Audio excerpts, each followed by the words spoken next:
देखती आँखों सुनते कानों को मेरी तरफ से अस्सलाम वालेकुम। नाज़रीन कराम, आज मैं एक ऐसे घराने में पहुंचा हूं जो निहायत ही गरीब और बहुत ज़्यादा परेशान हालत में हैं। आइए उनसे मुलाकात करते हैं। अस्सलाम वालेकुम बाबा जी। अम्मा जी अस्सलाम वालेकुम।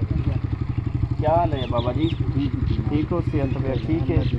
अच्छा बाबा जी, थोड़ी क्या परेशानी है? तुम सब कुछ ना कोई राशन मिलते ना कोई इमदाद हुकूमत की महंगाई का दौर है। सब तो दलील है कि कहीं मजदूरी लगती है कहीं नहीं लगती, कहीं भुख समझे करेंगे कच्चे नहीं होती रोज़ी को तंग है। सारे हालात देगी तो कच्चा मकान है ये भी ढाण वाला है। अस तो बहुत परेशान है, कहीं रोज़ी मिलती है कहीं रोज़ी भुख ही सो वने। ये निके निके बच्चे बेचारे न पढ़न की कोई खेती थी न स्कूल भेजने, क्या करूँ उनका खर्चा पड़ने को क्या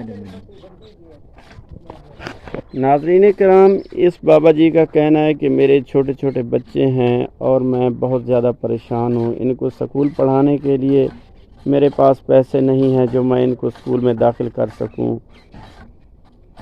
नाज़रीन इकराम, मुझे तो इन नन्हे फूलों को देखकर बहुत दुख हो रहा है कि ये स्कूल भी नहीं पढ़ सकते गुर्बत की वजह से। इनका कच्चा मकान है, ना कोई चार दीवारी है।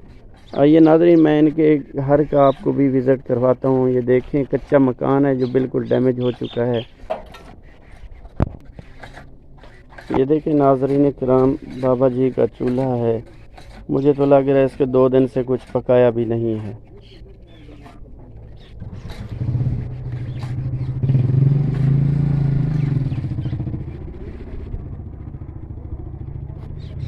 मेरी तमाम देखने वालों से यही रिक्वेस्ट है कि प्लीज़ अपने बच्चों का सदका इस बाबा जी की हेल्प कर दें।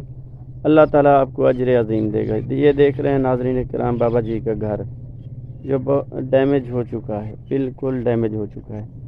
बाबा जी का कहना है कि जिस टाइम बारिश आती है तो मुझे इतना ही दिल खौफ होता है मेरे बच्चे। अल्लाह ताला आपको इज़्ज़त दे।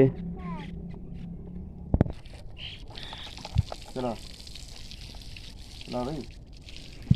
बाबा जी, मैं थोड़ा नाम लिखता पिया, इंशाल्लाह कोई अल्लाह का प्यारा जरूर करी। आमीन आमीन सही अल्लाह का प्यारा कुछ करे से सारी इमदाद करो, क्या मेहरबानी हो सी दुआ कर लो।